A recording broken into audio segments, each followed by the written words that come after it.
Olá, estrelas. É sempre uma alegria muito grande estar aqui com vocês para falar sobre o segredo das sementes de amor. O tema que eu quero abordar com vocês hoje é como é que está a sua volta aqui no planeta Terra. Como é que você está enfrentando aqui os seus desafios. E antes de desenvolver esse tema, eu quero pedir para vocês, se vocês gostam do programa, o programa depois sobe para o YouTube, depois tem o Pix da ONG Procães, né, a ONG da rádio, que vocês possam fazer alguma contribuição. É sempre importante. Todos nós, pós-pandemia, atravessamos momentos delicados e aí a gente conta com a colaboração de vocês.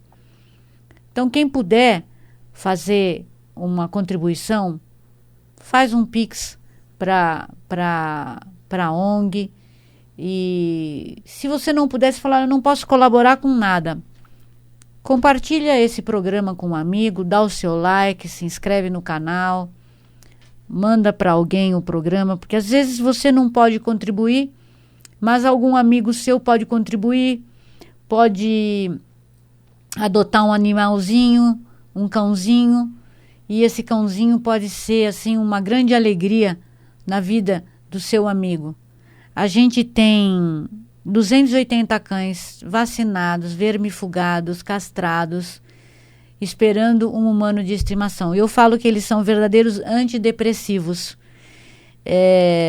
Eu tenho 2 cachorrinhos, eu tenho o Sebastião e tenho o Pablito, e eu falo que depois do meu divórcio, eles foram assim incríveis comigo. Os meus cachorrinhos são antidepressivos naturais.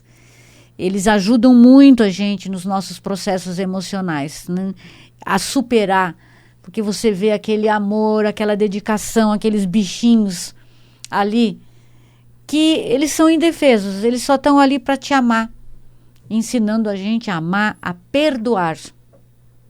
A perdoar. Então, é uma honra muito grande poder conviver com esses animaizinhos e ver a evolução deles, como eles se envolvem na nossa psique.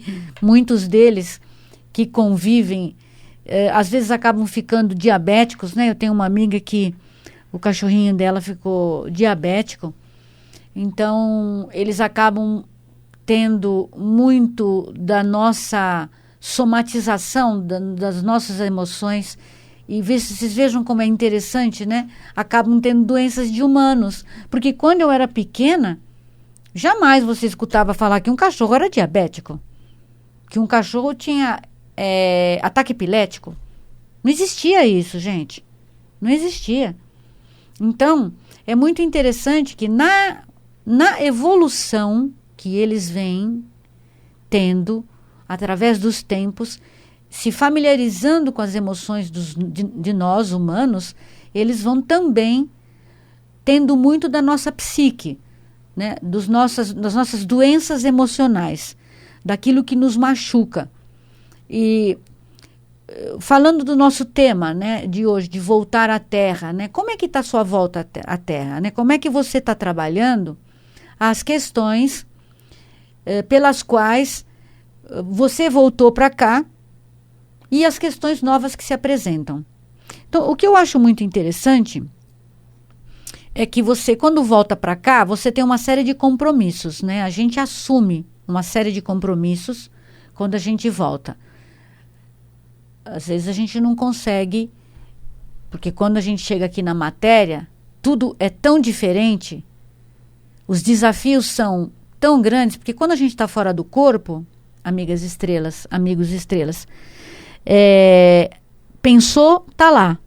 E quando a gente está aqui no corpo, ainda o corpo nos segura um pouco. Mas mesmo o corpo nos segurando, nós temos uma certa dificuldade em trabalhar o nosso emocional.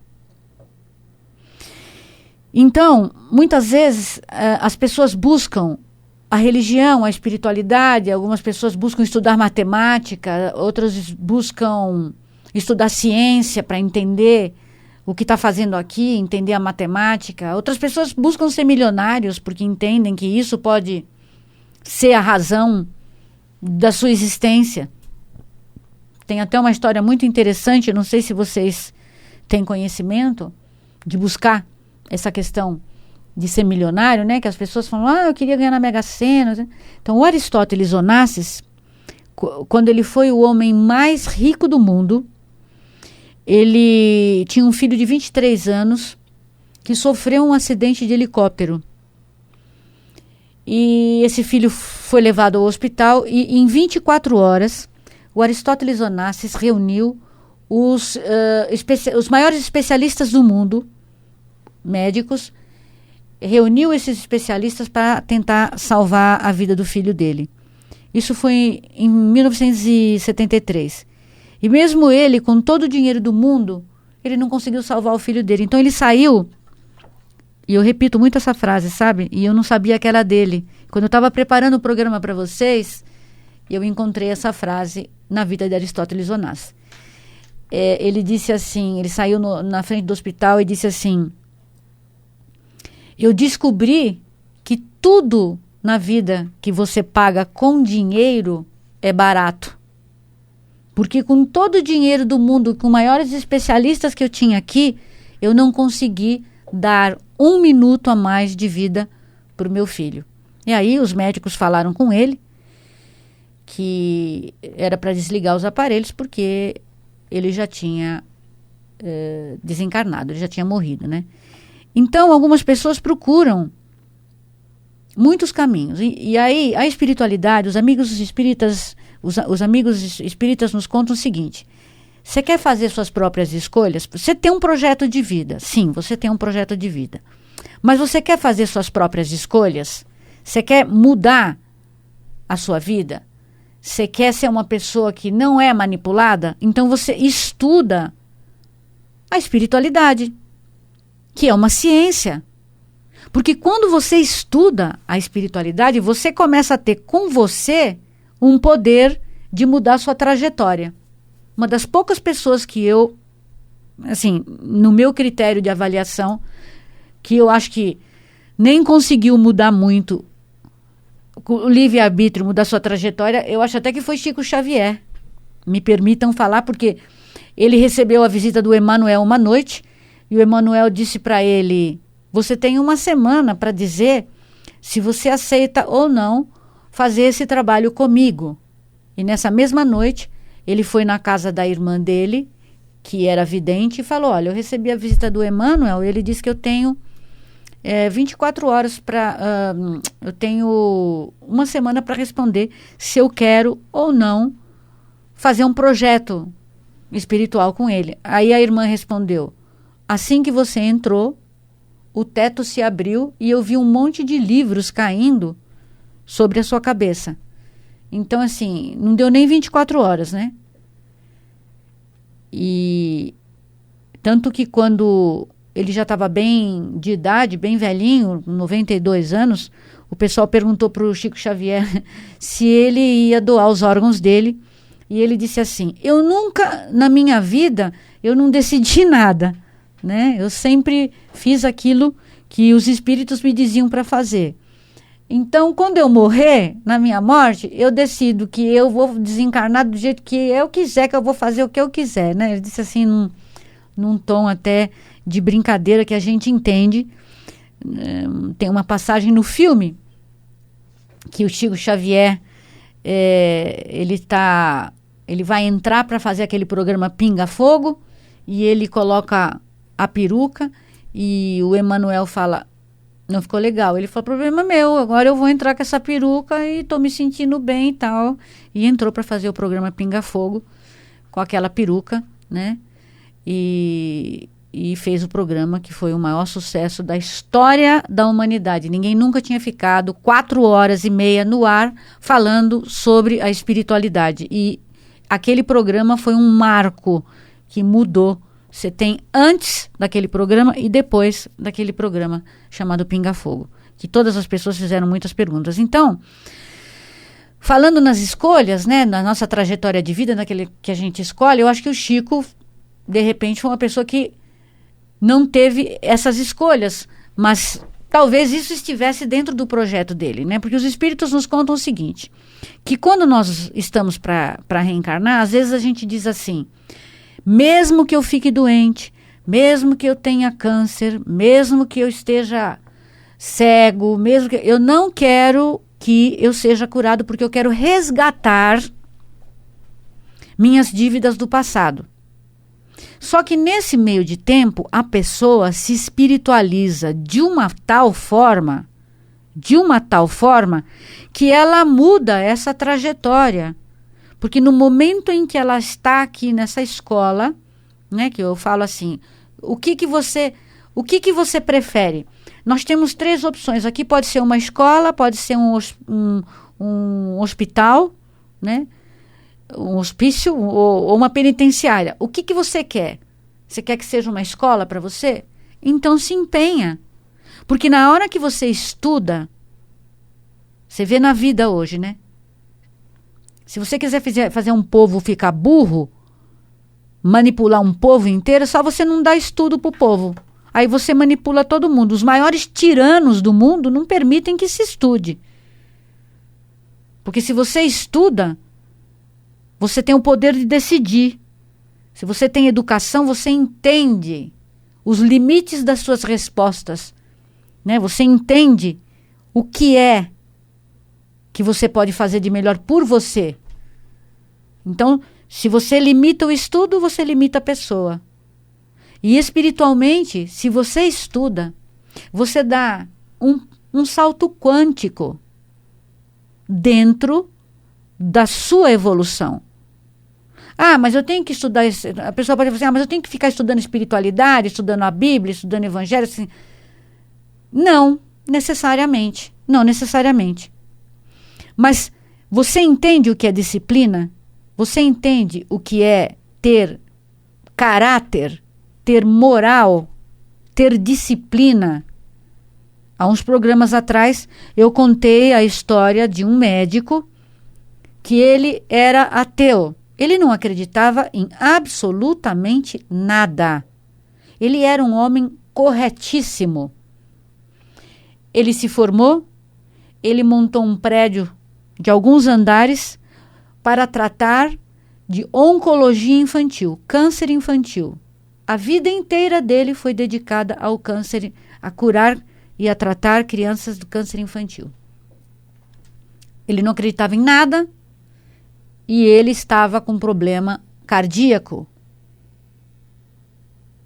A medicina da nova era, eu acho que é 1 ou 2 programas anteriores a esse, que eu conto da medicina da nova era, que aí o Dr. Paulo Fractuoso, que tem 13 livros escritos falando da medicina da nova era, disse para ele, vamos lá no centro, que é em Petrópolis, que é de quem comanda espiritualmente é um frei, que é tudo baseado no catolicismo. Vocês entendem que na espiritualidade não tem essas divisões que nós temos aqui na Terra, né? E fez a cirurgia espiritual.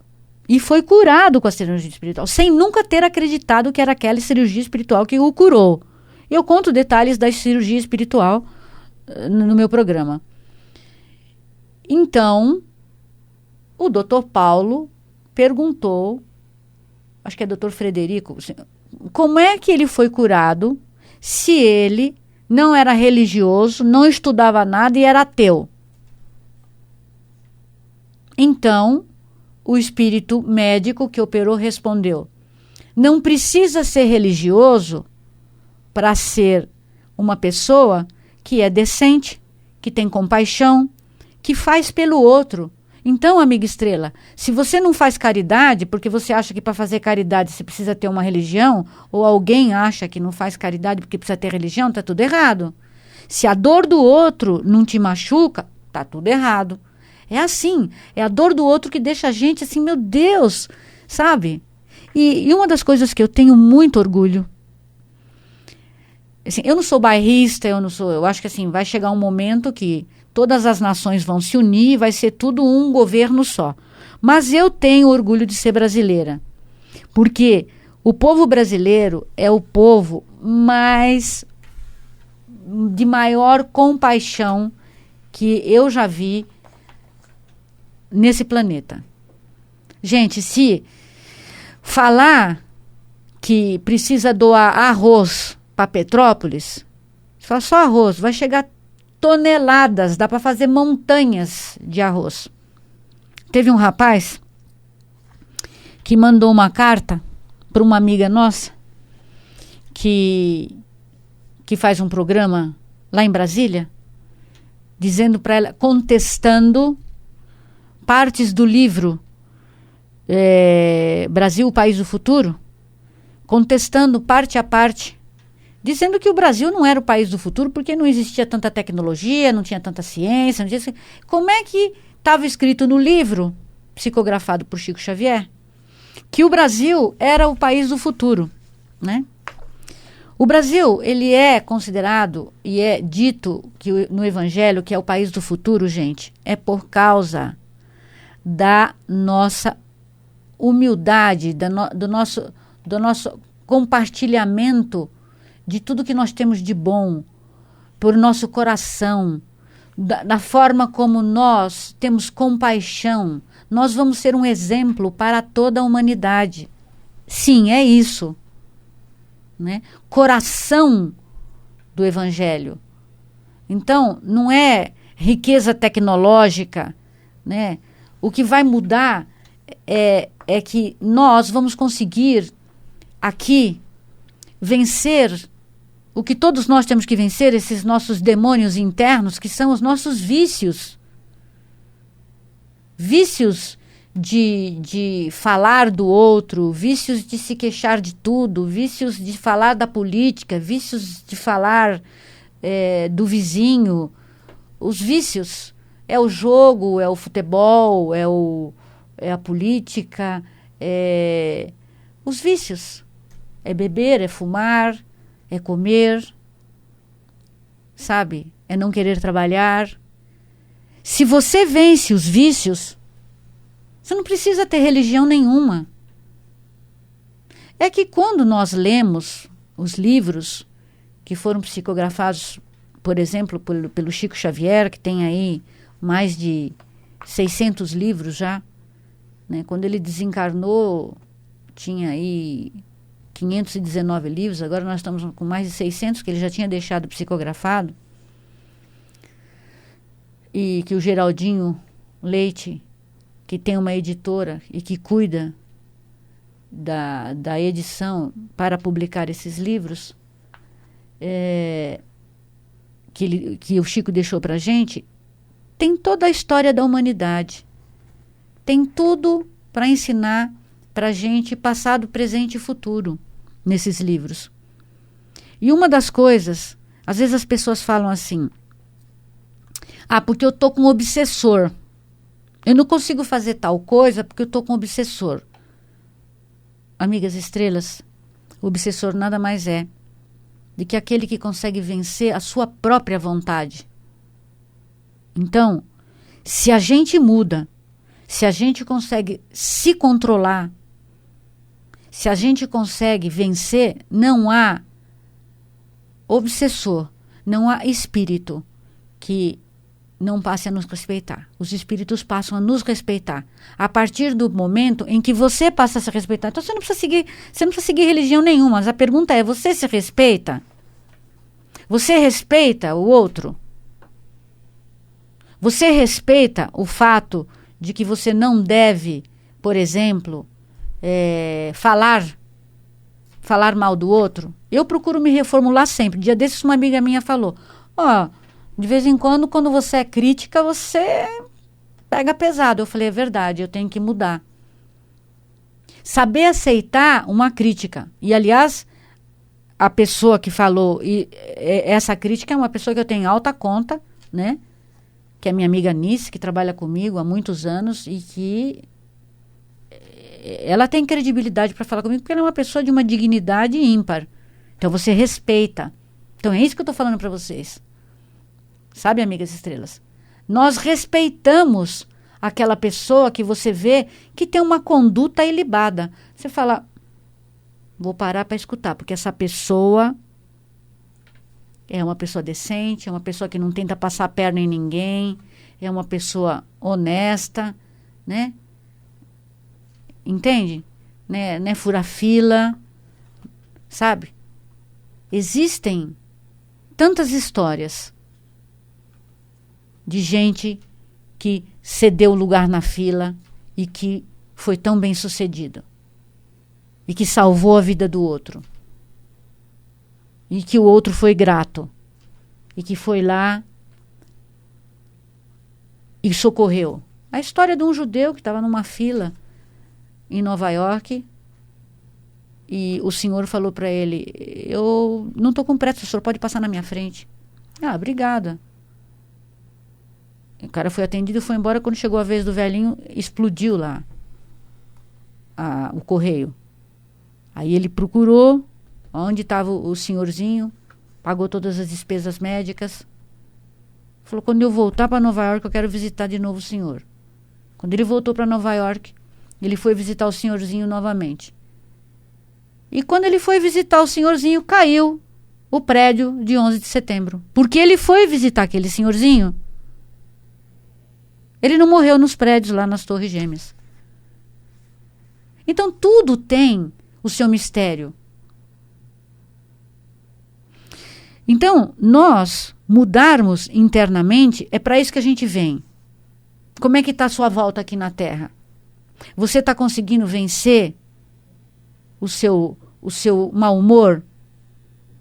É uma doença, vocês sabiam, gente, que aquela pessoa que acorda logo cedo, a pessoa tem, eu não me lembro o nome da doença agora, mas logo cedo a pessoa tem um péssimo humor. É uma doença que tem que ser tratada. Hoje, nós temos, graças a Deus, a psicologia, porque até uns tempos atrás, quando o Santos Dumont, por exemplo, infelizmente, se suicidou, é porque ele já tinha passado por muitas etapas, ele já tinha ficado internado e não existia um antidepressivo naquela época. Não existia essa parte da psiquiatria tão avançada para atender esses desequilíbrios neurológicos, psicológicos e psicossomáticos. Mas hoje tem tudo. Não é verdade? Então, tudo isso que a nova era nos trouxe, tudo isso de mudança que o mundo nos trouxe. Então, como é que está? Como é que está a sua volta aqui na Terra? Como é que você tem trabalhado as suas mudanças internas? Né? Você tem procurado vencer o seu mau humor, a sua solidão? Você tem procurado ser mais disciplinada? Amiga estrela, amigo estrela, que é para isso que a gente veio. Então, se você não estiver fazendo nada disso, amiga, ressignifica a sua vida. Tenta fazer uma reformulação. Falar: olha, hoje é dia 1º do ano para mim. Hoje eu vou mudar. Hoje eu vou reformular. Eu vou ser uma nova pessoa. Vou reavaliar como que eu posso fazer dessa minha encarnação uma história de sucesso. Porque é para isso que a gente veio. Então, como é que está a sua viagem aqui na Terra? O que você tem que mudar? Como vai ser a sua nova vida de disciplina, de você combater os vícios e de você ser uma pessoa que, assim, não há quem te pegue e você tem respeito não só de encarnados como de desencarnados e deixa qualquer mentor feliz, né? Então, e você? A partir do momento que você tem controle sobre as suas emoções, porque, amigas estrelas, não tem nada que diverte mais um obsessor do que você ter aqueles esparramos emocionais, ou grita ou quebra coisa, ou fala palavrão, tá? O povo ri da gente. Então, agora que a gente sabe, a gente não vai mais fazer isso. Né?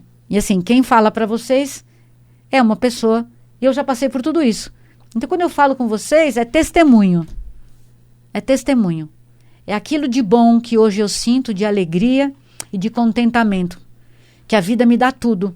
Inclusive, esse canal, para eu falar com você, amiga estrela, de coração para coração. Aquilo que me deixa feliz e que faz bem para mim, que é o segredo das sementes de amor que eu trago para você, amiga estrela. Até a próxima. Namastê.